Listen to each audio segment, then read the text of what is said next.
ID কেন পাই না? আমি এখন অন রেকর্ডে আছি, কেন পাই না? আপনি এমন কি গুপ্তধন যে মানে কেন এই আইডিটা পাই না?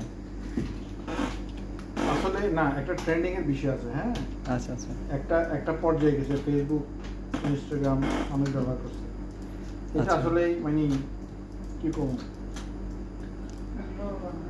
এটা এটা বিষয়টা এরকম না। একটা হচ্ছে কি, ফেসবুক ব্যবহার করাটা একটা আধুনিকতা ছিল। আচ্ছা, আধুনিকতা ছিল। আচ্ছা, লিঙ্কডিন, ফেসবুক, হ্যাঁ, ইনস্টাগ্রাম এগুলি ব্যবহার জানাটা একটা আধুনিকতা। এখন কিন্তু তা না। আচ্ছা আচ্ছা, আছে, এখনো আধুনিকতা আছে। লিঙ্কডইন, এক্স, এখনো Facebook বলছেন এখনো আধুনিকতা আছে। এখন আধুনিকতা কখন জানেন? জেনজি পর্যন্ত। জেনজি পর্যন্ত। জেনজি কারা? জেনজি কারা? ওই জেনজির জেনারেশন। বিহেভিয়ার দেখবেন ফেসবুক কেন্দ্রিক, রাইট রাইট, ইউটিউব কেন্দ্রিক, এটা খুব গভীর। ইনস্টাগ্রাম কেন্দ্রিক। হুম। এরপরে আপনি যাই দিচ্ছেন সবকিছু কপি করে হেইতের মতো করে দিন, নিজে শুধু নামটা চেঞ্জ করে দিব। আপনি একটা কলম লিখছেন সুন্দর, বা কবিতা লিখছেন সুন্দর, সবকিছু ঠিক আছে, যেখানে আপনার নাম হয়েছে এটার নাম ছিল ওইখানে আপনার নাম নিয়ে কথা দিবেন। আচ্ছা আচ্ছা, এটা বিহেভিয়ার অফ জেনজি। এবার আসেন জেনজির পরে যেটা আসতেছে জেনারেশন বেটা। এতে কিন্তু আপনি যাই দিচ্ছেন দিতে থাকেন, আপনি দিবেন এই যে চুপচাপ। এটা কিন্তু ফার্স্ট দিব না, এটা কোডিং করে আপনার সেট রাখাই ফেলবো। আচ্ছা, আপনার পেজ বা আপনার যে কোনো সার্ভার হোক, আপনার ফেসবুক হোক, ইউটিউব, সামান্য ব্যাপার। এটার কাম হচ্ছে গিয়ে এটা কোডিং করা। আচ্ছা আচ্ছা, কোডিং করে আপনারা খাই ফেলছে, হ্যাক করে আপনারা কাম করে দিছে। এরপরে যেটা আসতেছে জেনারেশন, এটা হচ্ছে গিয়ে আপনি কোডিং করতে থাকবেন। এটা এআই দিয়ে এমন একটা টুলস তৈরি করছে, তারা আপনার সবকিছু নাই হয়ে গেছে, এটা কোডিং সহ নাই হয়ে গেছে। আচ্ছা আচ্ছা, জেনারেশন কোথায় বুঝছেন? আমরা কত জেনারেশন পিছিয়ে ইউরোপ থেকে। না, যেটা করব, আপনি সারাদিন 30 জনের ফোনের জন্য মিলে যে কোডিং করতে দিতে এক লেগে শেষ। ফাইট যারা কয়, রাইট। এখন আমার একটা প্রশ্ন আছে। আপনার কি প্রশ্ন ভাই? প্রশ্ন হলো, এই এআই তৈরি করলো কে? তৈরি করলো কে? বেটা তৈরি করছে না, বলেন। মানে স্পেশাল যেটা মানে প্রফেশনালি হার্ড ওয়ার্ক করে সেটা হলো মাইক্রোসফট। ভাই এগুলি না ভাই, জেনারেশন ভাই, থিঙ্কিং জেনারেশন। আমি যেটা বলছি থিঙ্কিং জেনারেশন, চিন্তা শক্তির জেনারেশন।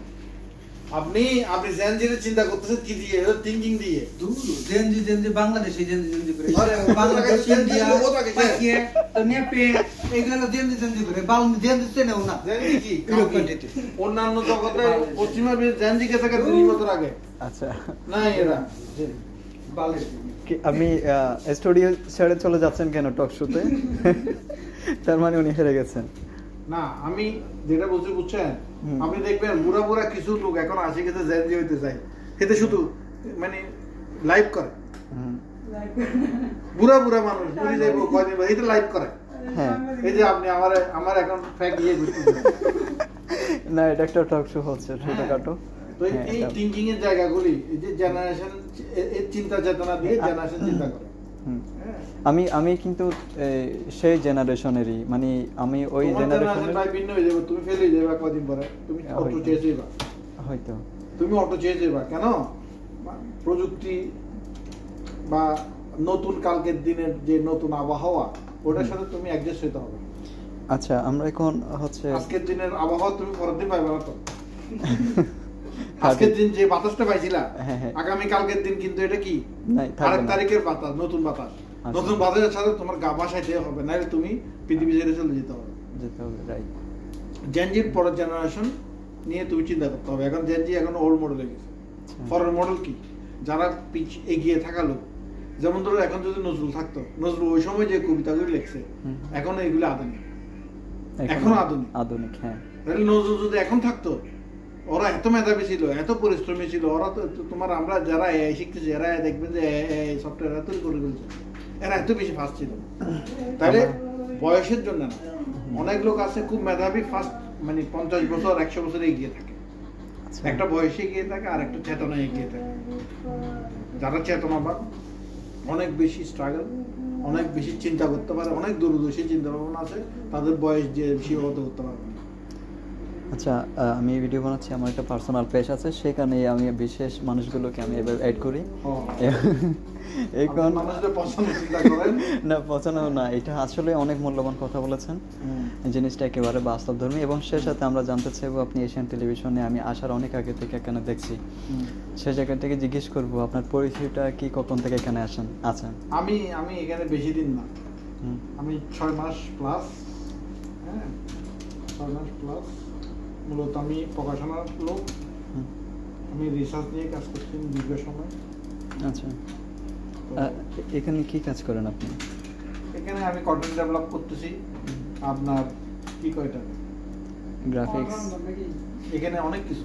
আমি আমার সীমাবদ্ধ নাই, কোনো স্পেসিফিকলি বললে ভুল হবে। কালকে এসিও করলাম, হাফ করলাম, কয়েকটা ডিপার্টমেন্ট কাজ করে আমার একসাথে।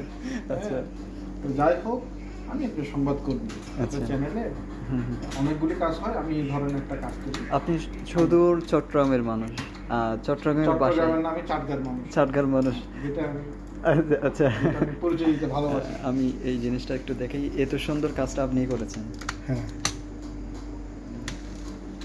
তো এই কাজগুলো আপনি কিভাবে, কতদিন ধরে শিখছিলেন, মানে কোন বয়সে, যে যেটা কোনো কোর্স করে নাকি নিজের প্র্যাকটিসের মধ্যে? এগুলি আসলে শিখেছিলাম শখের বসে আগে থেকে করি। এখন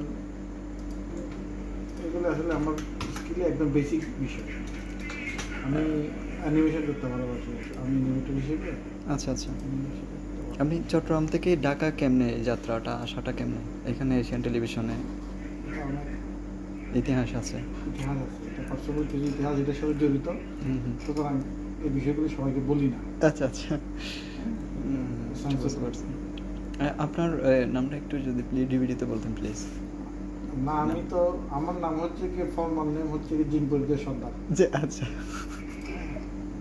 কারো সমস্যা থাকলে, কারো জিনে যদি উপদ্রব বেড়ে যায়, আমার কাছে আসলে ঠিক আছে। আমাদের বাড়ির সামনে জিনপরিদের সর্দার। আচ্ছা, আমি হচ্ছে কি, আমার নাম হচ্ছে কি সুলাইমান। সুলাইমান, জিনপরিরা ধরলে কিন্তু সুলাইমান নাম দিলে কিন্তু পালায়। আচ্ছা, সুতরাং আমি নিজের জিনপরিদের সর্দার এই যুগে। আমি দেখতে পাচ্ছি আমাদের এলাকার পারভেজ ভাইয়ের ফেসবুক আইডি ঘাটাঘাটি করতেছেন। হ্যাঁ, ওনাকে বুঝতে চেষ্টা করতেছি উনি কিভাবে বডি বিল্ডার হচ্ছে। না, ওনাকে নিয়ে কি কোনো গানের কোনো পোস্টার কিছু বানাচ্ছেন? ওনার গানটাকে ব্র্যান্ডিং এর, ওনার একটা গান আছে। আচ্ছা আচ্ছা, ওটা কি এশিয়ান টেলিভিশনে যাচ্ছে? এশিয়ান টেলিভিশনের গান, বাট এটাকে একটু ব্র্যান্ডিং করার চেষ্টা করতেছি। ও আচ্ছা আচ্ছা, আমি আশা করি এই ভিডিওটাই পারভেজ ভাইকে দিব, উনি এই মুহূর্তে কানেক্ট আছেন, এবং বলবো যে আপনার কাজটা করার সময়, ভাইয়ের সাথে কথা বলার সময় এই কাজটা হচ্ছে। ধন্যবাদ। সে সাথে আপনি কি বলবেন যে পারভেজ ভাই কাজটা করছেন এই মুহূর্তে, আমি আপনার কি জানাতে পারি এই মুহূর্তে, আপনি যদি একটু বলেন। পারভেজ ভাইকে আপনার কথা একটু বলতে চাই যে আপনার কাজগুলো আমাদের চট্টগ্রামের মানুষরা করে, যে মানুষটা এতটা ক্রিয়েটিভ, আপনি এই মুহূর্তে দেখতে পাচ্ছেন, আমি একটা কাজ দেখিয়েছি, ওনার ক্রিয়েটিভিটি কতটা সুন্দর। সে জায়গা থেকে আর কক্সবাজার চট্টগ্রামের মানুষ হিসেবে পারভেজ ভাইয়ের জন্য আপনি কি বার্তা দিবেন? পারভেজ ভাই তো এই সময়ের একজন ভালো মাপের শিল্পী, তো নিশ্চয়ই পারভেজ ভাই আরও বেশি এগিয়ে যাবে। এবং ওনার সরলতা, আমি কিন্তু স্টুডিওতে গেছি, দেখছি ওনার আচ্ছা, সৌভাগ্য হয়েছে। ওনার সরলতা, ওনার প্রতিভা অনন্য উচ্চতায়। আমি মনে করি এই সময়ে নিশ্চয়ই উনি আরও বেশি আগাবে, উনি এগিয়ে থাকুক, আগাক, সেটা আমি আশা করি। অসংখ্য ধন্যবাদ, অসংখ্য ধন্যবাদ ভাইয়া।